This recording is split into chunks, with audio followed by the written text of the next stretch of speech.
Breaking news. Amaravati కోసం మరోసారి land pooling చేయాలని ఏపీ ప్రభుత్వం నిర్ణయించింది. 40,000 ఎకరాలు ల్యాండ్ పూలింగ్ చేయబోతున్నామని మంత్రి నారాయణ తెలిపారు. ఈ మేరకు సిఆర్డీఏ అథారిటీ సమావేశంలో నిర్ణయం తీసుకున్నామన్నారు. ఎయిర్పోర్ట్ అభివృద్ధికి 24,000 ఎకరాలు కావాలని, మరో 5,000 ఎకరాల్లో ఇంటర్నేషనల్ ఎయిర్పోర్ట్ నిర్మించాలని నిర్ణయించామన్నారు. వీలైనంత వరకు ల్యాండ్ పూలింగ్ చేయాలని అనుకుంటున్నామని చెప్పారు మంత్రి. ల్యాండ్ పూలింగ్ చేయాలా లేదా అక్విజిషన్ చేయాలా అన్న దానిపై అభిప్రాయ సేకరణ చేయమని స్థానిక ఎమ్మెల్యేలకు చెప్పామన్నారు.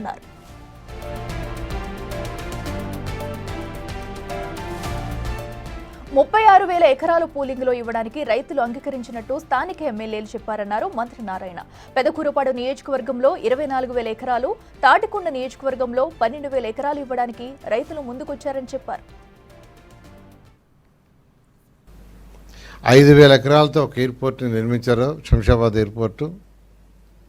ఆ ఎయిర్పోర్ట్ ఆ రోజు నిర్మించకుండా ఉంటే ఏదైతే ముందున్న ఎయిర్పోర్ట్లో 10% ఫ్లైట్లు కూడా దిగలేవు. ఫ్లైట్లు దిగినప్పుడు ఇన్వెస్టర్స్ రారు. ఇన్వెస్టర్స్ని అట్రాక్ట్ చేయాలంటే ఖచ్చితంగా ఇంటర్నేషనల్ ఫ్లైట్స్ దిగేటట్టుగా ఉండాలా. అందుకనే ముఖ్యమంత్రి గారు దూరదృష్టితో ఆ రోజు హైదరాబాద్లో శంషాబాద్ని హైదరాబాద్ నిర్మించారు. ఆ రోజు ఎంతోమంది అన్నారు ఎయిర్పోర్ట్కి 5,000 ఎకరాలు ఎందుకు, ఉండే ఎయిర్పోర్ట్ చాలదని. నిజంగా అది కానీ నిర్మించకుండా ఉంటే పెద్ద పెద్ద ఇన్వెస్టర్స్ చెన్నైలో దిగి కారులో రావటం, లేదంటే బెంగళూరులో దిగి రావటం చేయరు. వాళ్ళకి ప్రతి గంట ప్రతి సెకండ్ వాల్యూ. అదేవిధంగా అదే దృష్టిలో పెట్టుకుని ముఖ్యమంత్రి గారు ఫ్యూచర్లో మనకున్న ఎయిర్పోర్ట్ సరిపోదు, ఇక్కడికి ఇన్వెస్టర్స్ రావాలంటే ఖచ్చితంగా 5,000 ఎకరాలతో ఒక మంచి ఎయిర్పోర్ట్ నిర్మించాలని ఆదేశించారు. అదేవిధంగా స్మార్ట్ ఇండస్ట్రీస్ రావాలి. అవి వస్తేనే ఏదైతే 34,000 ఎకరాలతో ల్యాండ్ పూలింగ్ తీసుకున్నామో ఆ రైతుల యొక్క ల్యాండ్ విలువ నిలబడుతుంది. ఇలాంటి విలువ నిలబడదు కాబట్టి ఇమీడియట్గా స్మార్ట్ ఇండస్ట్రీస్కి ఒక 2,500 ఎకరాలు. అదేవిధంగా ఒక ఇంటర్నేషనల్ స్పోర్ట్స్ సిటీ నిర్మిస్తే సంవత్సరానికి 2-3 యాక్టివిటీస్ జరిగినా దానివల్ల అనేక హోటల్స్ వస్తాయి, అవి ఫిల్ అవుతాయి.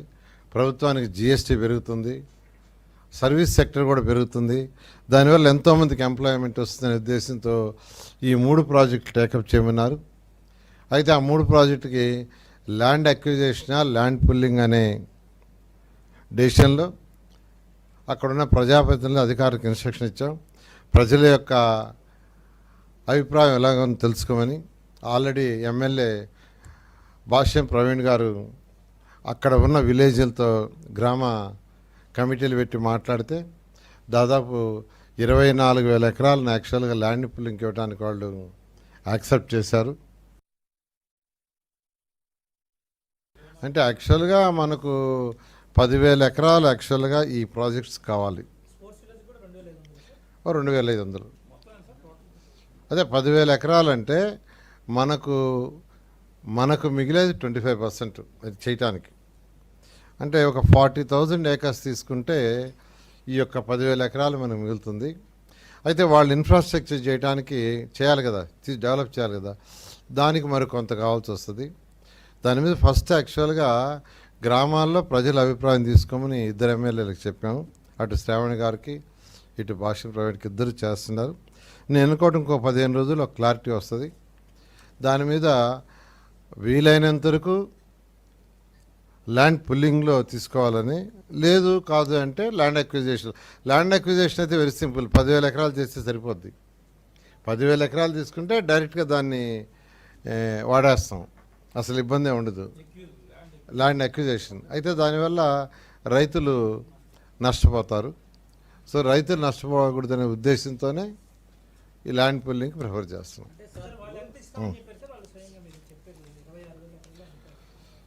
భాష్యం ప్రవీణ్ గారు ఏదైతే డిస్కస్ చేశారో ఆయన విలేజ్లో 24,000 ఎకరాలు యాక్చువల్గా ఆల్మోస్ట్ ఇవ్వటానికి గ్రామ కమిటీలు వాళ్ళు యాక్సెప్ట్ చేశారు. శ్రావణ్ గారు కూడా 3 గ్రామాలు యాక్చువల్గా చేశారు. ఆ 3 గ్రామాలు కూడా యాక్సెప్ట్ చేశారు. అది దాదాపు 12,000 ఎకరాలు వస్తుంది. 12,000 సుమారుగా. రైట్, ఇదే అంశానికి సంబంధించి మరింత సమాచారం అందించేందుకు మా ఎగ్జిక్యూటివ్ ఎడిటర్ అశోక్ లైవ్ లో ఉన్నారు. అశోక్, చెప్పండి, అటు అమరావతి మొత్తంగా కూడా పెద్ద మొత్తంలో ల్యాండ్ పూలింగ్ చేసేందుకైతే ప్రభుత్వం నిర్ణయం తీసుకుంది. మరి ఏ ప్రాంతంలో ఏ ప్రాజెక్టు రాబోతున్నాయి, పూర్తి డీటెయిల్స్ ఏంటి? బేసిక్గా నిన్నటి వరకు పుకారు కింద మాత్రమే ఉందో, ఒక ప్రచారం మాత్రమే జరిగింది అనుకున్నాం. ఇవాళ అఫీషియల్గా మంత్రి నారాయణ ప్రెస్ మీట్లోనే స్వయంగా చెప్పారు, మరోసారి ల్యాండ్ పూలింగ్ లేదా ల్యాండ్ అక్విజిషన్కి వెళ్ళబోతున్నాం అనేది. ఇక్కడ ఒక క్లియర్ పిక్చర్ ఏంటంటే, ఇంకా మనకి 40,000 ఎకరాలు ల్యాండ్ పూలింగ్ చేస్తాం అనేది మంత్రి నారాయణ అన్నమాట. ఎందుకు అన్నారు అంటే, దాదాపు 2 నియోజకవర్గాల్లో, తాడికొండ అండ్ పెదకూరపాడు 2 నియోజకవర్గాల్లో ఇక్కడ ఎమ్మెల్యే శ్రవణ్, అక్కడ ఉన్న ఎమ్మెల్యే భాష్యం ప్రవీణ్, వీళ్ళిద్దరూ కూడా ప్రజల దగ్గరికి వెళ్ళి ఒపీనియన్ తీసుకున్నారు. భూములు ఇవ్వడానికి సిద్ధంగా ఉన్నారా లేదా అనేది ఒక ఒపీనియన్ ఓరల్గా తీసుకుంటే, దాదాపు పెదకూరపాడు నియోజకవర్గంలో 24,000 ఎకరాలు ఇవ్వడానికి, తాటికొండ నియోజకవర్గంలో దాదాపు 16,000 ఎకరాలు ఇవ్వడానికి సిద్ధంగా ఉన్నట్టుగా ఎమ్మెల్యేల ప్రజాభిప్రాయ సేకరణలో తేలింది. అంటే టోటల్గా 40,000 ఎకరాలు ఆ 2 నియోజకవర్గాల్లో అమరావతి పరిధిలో ఇవ్వడానికి సిద్ధంగా ఉన్నారంటే రైతులే విల్లింగ్గా ఉన్నారు. ఆల్రెడీ 29 గ్రామాల్లో దాదాపు 34,000 ఎకరాలని 2014, 2019 మధ్య 5 ఏళ్లలో రైతులంతా కూడా ఇచ్చారు. సో ఇప్పుడు తాత్కాలిక సచివాలయం ఉన్న భవనాలు కానీ, తాత్కాలిక అసెంబ్లీ ఉన్న భవనాలు కానీ, కొత్త సెక్రటేరియట్, హైకోర్టు భవనం, ఇట్లా నిర్మాణాలు మొదలుపెట్టిన ఈ బిల్డింగ్లన్నీ ఉన్నది కూడా రైతులు ల్యాండ్ పూలింగ్ కింద ఇచ్చిన 34,000 ఎకరాల్లోనే పనులు కూడా ప్రారంభమయ్యాయి. అయితే ఇప్పుడు అడిషనల్గా రీసెంట్గా వచ్చిన ప్రచారం, మళ్ళీ ఇంకా భూములు కావాలి, ల్యాండ్ పూలింగ్కి వెళ్తారు అంటూ విపరీతమైన డిస్కషన్ జరిగింది. దాన్ని అఫీషియల్గా ఇవాళ నారాయణ అనౌన్స్ చేశారు. ల్యాండ్ పూలింగ్కి 40,000 ఎకరాలు సేకరించబోతున్నాము, 40,000 ఎకరాలు ల్యాండ్ పూలింగ్ ద్వారా సేకరించబోతున్నాము అనేది. కానీ ఇక్కడ ఒక క్లారిటీ ఏంటంటే, వాస్తవానికి ప్రభుత్వానికి కావాల్సింది 10,000 ఎకరాలు మాత్రమే. ఇప్పుడున్న పరిస్థితిలో ఎగ్జాక్ట్లీ ప్రభుత్వానికి కావాల్సింది రాజధాని నిర్మాణానికి సంబంధించి కేవలం 10,000 ఎకరాలు మాత్రమే అవసరం. అయితే మరి 40,000 ఎకరాలు ఎందుకు ల్యాండ్ పూలింగ్ ద్వారా తీసుకోవాలనుకుంటున్నారు అన్న ప్రశ్న వచ్చినప్పుడు, అది రైతులకు మేలు చేసేందుకు రైతులు విల్లింగ్ ఉన్నారు కాబట్టి ఆ భూములు తీసుకుంటూ ఉన్నాం. అలా తీసుకోవడం ద్వారా వాళ్ళకి రిటర్న్ ఫ్లాట్స్, కమర్షియల్ ఫ్లాట్ కావచ్చు, రెసిడెన్షియల్ ఫ్లాట్ కావచ్చు, ఇవంతా కూడా ఇస్తే రైతులు లబ్ధి పొందుతారు. ఆల్రెడీ 34,000 ఎకరాలు ఇచ్చిన రైతులందరికీ కూడా గత 10 ఏళ్లుగా కౌలిస్తున్నాము. దానితో పాటు వాళ్ళకి ఫ్లాట్ల అలాట్మెంట్ కూడా జరిగింది. అంటే చాలా వాల్యుబుల్ ఫ్లాట్స్, రెసిడెన్షియల్ ఫ్లాట్ కానీ, కమర్షియల్ ఫ్లాట్ కానీ ఇస్తారు. అట్లాగే కౌలు కూడా పే చేస్తారు. దానివల్ల రైతులు లబ్ధి పొందే అవకాశం ఉంది. కాబట్టి అందువల్లే ఈ 34,000 ఎకరాలు ఇచ్చిన రైతులు హ్యాపీగా ఉన్నారు. కాబట్టి ఇక్కడ పక్క 2 నియోజకవర్గాల్లో మరికొంతమంది రైతులు దాదాపు 2 నియోజకవర్గాల్లో దాదాపు 40,000 ఎకరాలు ఇవ్వటానికి ఎమ్మెల్యేల ముందు వాళ్ళు ఒప్పుకున్నారు. కాబట్టి సో వాళ్ళు విల్లింగ్తో ఎక్కడ వాళ్ళని బలవంతంగా వాళ్ళ దగ్గర నుంచి భూములు లాక్కునే ప్రయత్నం ఎక్కడా చేయం. ల్యాండ్ పూలింగ్ అనేది రైతుకి సిఆర్డిఐకి మధ్య జరిగే ఒప్పందం, ఒక లీగల్ అగ్రిమెంట్. అది రైతు విల్లింగ్తోనే తన డాక్యుమెంట్లు తీసుకొచ్చి సిఆర్డిఐకి రిజిస్ట్రేషన్ చేస్తారు. ఇది మ్యూచువల్ అగ్రిమెంట్ అది. సో అందులో భాగంగా మరొక 40,000 ఎకరాలు ల్యాండ్ పూలింగ్ ద్వారా చేస్తాం. వాస్తవానికి ల్యాండ్ అక్విజిషన్కి వెళ్దాం అనుకుంటున్నాం. అంటే భూసేకరణ, ల్యాండ్ పూలింగ్ కాకుండా భూ సమీకరణ కాకుండా భూ సేకరణ ద్వారా, అంటే రైతులకు డైరెక్ట్గా ఎకరాకింతని మార్కెట్ వాల్యూ లెక్కగట్టి ఇచ్చేయటం అనమాట. అలా ఇచ్చే క్రమంలో 10,000 ఎకరాలు సరిపోతుంది. ఆ 10,000 ఎకరాల్లో ఎందుకు అంటే, ఒకవేళ 5,000 ఎకరాల్లో కనీసం ఎయిర్పోర్ట్ నిర్మించాలి అని. అంటే ఆల్రెడీ గన్నవరం ఎయిర్పోర్ట్ ఉంది కదా, ఇంటర్నేషనల్ ఎయిర్పోర్టే కదా, మళ్ళీ ఇక్కడ అంతగా దానికి దీనికి డిస్టెన్స్ 40 కిలోమీటర్లు కూడా లేదు కదా. మన జగన్మోహన్ రెడ్డి కూడా అదే రకమైన కామెంట్ చేశారు. పక్కనే ఎయిర్పోర్ట్ పెట్టుకుని ఇంకో ఎయిర్పోర్ట్ కట్టాల్సిన అవసరం ఏంటి అని మన ప్రెస్ మీట్లో ప్రస్తావించారు. 40 కిలోమీటర్ల డిస్టెన్స్లో 2 ఇంటర్నేషనల్ ఎయిర్పోర్ట్లు ఎందుకు అని. ఇప్పుడు నారాయణ దాని మీద కూడా క్లారిటీ ఇచ్చే ప్రయత్నం చేశారు. ఏమంటే, హైదరాబాద్లో బేగంపేట ఎయిర్పోర్ట్ ఉంది కదా అని శంషాబాద్ ఎయిర్పోర్ట్ కట్టకుండా మానలేదు కదా. సో అక్కడ కూడా దానికి కూడా 40 కిలోమీటర్ల డిస్టెన్స్ ఉంటుంది. కానీ కట్టబట్టే కదా ఈరోజు శంషాబాద్ ఎయిర్పోర్ట్లో దిగే ఫ్లైట్ల సంఖ్యని బేగంపేట ఎయిర్పోర్ట్లో దిగిన ఫ్లైట్లను లెక్కేస్తే 10% కూడా బేగంపేట ఎయిర్పోర్ట్లో దిగేవి కాదు. అలా ఇంటర్నేషనల్ ఎయిర్పోర్ట్ ఉంది కాబట్టి హైదరాబాద్కి పెట్టుబడులు వస్తున్నాయి. సో రేపొద్దున అమరావతికి ఎవరైనా పెట్టుబడి పెట్టడానికి రావాలి అంటే వాళ్ళు బెంగళూరు ఎయిర్పోర్ట్లోనో, చెన్నై ఎయిర్పోర్ట్లోనో దిగి, హైదరాబాద్ ఎయిర్పోర్ట్లోనో దిగి ఇక్కడికి రారు కదా. ప్రతి నిమిషం వాల్యుబుల్ కాబట్టి అమరావతిలో ఒక ఇంటర్నేషనల్ ఎయిర్పోర్ట్ బిగ్గెస్ట్. అటు భవిష్యత్తు అవసరాల దృష్ట్యా 5,000 ఎకరాల్లో కనీసం, అంటే హైదరాబాద్ శంషాబాద్ ఎయిర్పోర్ట్ కూడా 5,000 ఎకరాల్లో ఉంది. సో అమరావతిలో కూడా 5,000 ఎకరాల్లో ఒక ఎయిర్పోర్ట్ నిర్మాణం చేయాలి. దానికి ఒక 5,000 కావాలి. అట్లాగే 2,500 ఎకరాల్లో స్మార్ట్ ఇండస్ట్రీస్ నిర్మించడానికి భూములు కావాలి. అట్లాగే వీటితో పాటు 500 ఎకరాలు స్పోర్ట్స్ విలేజ్ నిర్మాణానికి. గతంలో 34,000 ఎకరాలు ల్యాండ్ పూలింగ్ చేసినా కూడా అందులో ఈ రెండు లేవు. స్మార్ట్ ఇండస్ట్రీస్ కానీ స్పోర్ట్స్ విలేజ్ కానీ ఈ రెండు ప్రపోజల్స్ గతంలో లేవు. ల్యాండ్ అలొకేషన్ దేనికి దానికి చేసేసినా కూడా లేవు. అందువల్ల స్పోర్ట్స్ విలేజ్ నిర్మాణానికి కావచ్చు, స్మార్ట్ ఇండస్ట్రీస్ కావచ్చు 5,000 ఎకరం కావాలి. ఎయిర్పోర్ట్ నిర్మాణానికి 5,000 ఎకరం, అంటే టోటల్గా 10,000 ఎకరం ప్రభుత్వానికి కావాలి. ఒకవేళ రైతులు కనుక ల్యాండ్ పూలింగ్కి వద్దు అంటే కనుక 10,000 ఎకరాలు మార్కెట్ వాల్యూ ఎంత అయితే అంత రేటు కట్టి రైతులకు నేరుగా డబ్బులు చెల్లించి ఆ భూముల్ని తీసుకుని అందులో ఎయిర్పోర్ట్ నిర్మాణం కావచ్చు, స్పోర్ట్స్ విలేజ్ కావచ్చు, ఇవన్నీ కూడా చేయాలనుకున్నాం.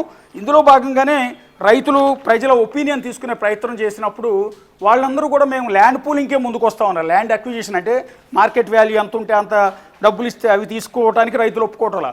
మేము ల్యాండ్ పూలింగ్ కింద భూములు ఇస్తాము, మనం ఒప్పందం చేసుకుని మీరు మాకు రిటర్నబుల్ ఫ్లాట్లు మాకు ఇవ్వండి, అది రెసిడెన్షియల్ కమర్షియల్ ఇవ్వండి, కౌలు ఇవ్వండి అనేది రైతుల నుంచి వచ్చిన విజ్ఞాపన. సో ఆ నేపథ్యంలోనే ఎంతమంది రైతులు భూములు ఇవ్వడానికి సిద్ధంగా ఉన్నారు? మొదట ల్యాండ్ అక్విజిషన్కి వెళ్దాం అనుకున్నారు. 10,000 ఎకరాలు సరిపోతుంది కదా మనకి, ల్యాండ్ అక్విజిషన్కి వెళ్దామని ప్రజాభిప్రాయం తీసుకున్నప్పుడు Tadikonda MLA Sravan and Pedakurapadu MLA Bhashyam Praveen ఇద్దరు కూడా రైతుల దగ్గరికి వెళ్ళి వాళ్ళందరూ ఒపీనియన్ తెలుసుకుంటే వాళ్ళు ల్యాండ్ అక్విజిషన్ కంటే కూడా ల్యాండ్ పూలింగ్కి వెరీ మచ్ ఇంట్రెస్టింగ్గా ఉన్నారు. సో అందులో భాగంగా అక్కడ పెదకూరుపాడు నియోజకవర్గంలో 24,000 ఎకరాలు అండ్ 16,000 ఎకరాలు తాటికొండ నియోజకవర్గంలో టోటల్గా 40,000 ఎకరాలు మేము ఇస్తామని స్వచ్ఛందంగా రైతులే ముందుకు వచ్చారు. కాబట్టి ఆ 40,000 ఎకరాలు తీసుకుని వాళ్ళకి రిటర్న్ ఫ్లాట్స్ అన్నీ కూడా ఇచ్చేసి ఒప్పందం చేసుకోవడానికి ముందుకెళ్తున్నాము అనేది వాళ్ళ నారాయణ చెప్పిన కంపెనీ. చాలా సంచలనమైన ఇది. నిన్న మొన్నటి వరకు కేవలం ప్రచారం మాత్రమే ఉన్న ఈ అంశం అనేది వాళ్ళ నారాయణ కామెంట్స్తో ఒక క్లియర్ పిక్చర్ వచ్చేసింది. ఎందుకంటే ల్యాండ్ అక్విజిషనా, ల్యాండ్ పూలింగా, మరోసారి ల్యాండ్ పూలింగ్కి వెళ్తారా, ఎందుకు వెళ్తారు, మళ్ళీ ఎందుకు? ఇప్పుడు ఆల్రెడీ 34,000 ఎకరాలు తీసుకున్నారు, వాటిలో నిర్మాణాలు చేయలేదు కదా, మళ్ళీ ఇంకా అడిషనల్గా 40,000 ఎకరాలు ఏంటి అని రీసెంట్గా మాజీ సీఎం జగన్ కామెంట్ చేసిన నేపథ్యంలో రేపటి నుంచి ఏం జరగబోతుంది అనేది వెరీ ఇంట్రెస్టింగ్ ఉంది. ఆల్రెడీ రైతుల అభిప్రాయం తీసుకున్నారు, రైతులు ఇంట్రెస్టింగ్ ఉన్నారని మంత్రి నారాయణ స్వయంగా చెప్తున్న నేపథ్యంలో ఆ అపోజిషన్ పార్టీ ఏం చేయబోతోంది?